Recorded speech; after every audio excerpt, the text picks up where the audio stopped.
मुंडगाव येथील बाजारपुरा येथे राहणारे सचिन हरिभाऊ ठाकरे यांच्या घरातील बेडरूममध्ये त्यांचा 9 वर्षीय स्वराज सचिन ठाकरे हा मुलगा झोपलेल्या अवस्थेत असताना अचानक बेडरूमला आग लागली।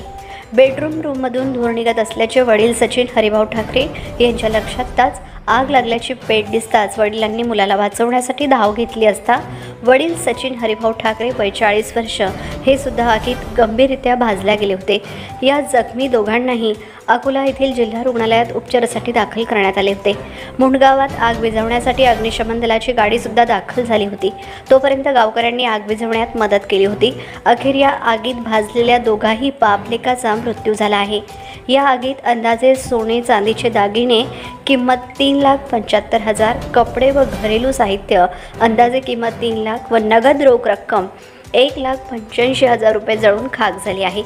सदर घटनेची माहिती मिळताच घटनास्थळी अकोट ग्रामीणचे API योगिता ठाकरे, बीट जमादार Nilesh Khandare, police constable Jadhav, police constable Galande, police constable Varale, नायब तहसीलदार सुनील थोटे, मंडळ अधिकारी मनोहर अढाऊ, तलाठी आशेर परमार्थ यांनी भेट देऊन पाहणी केली।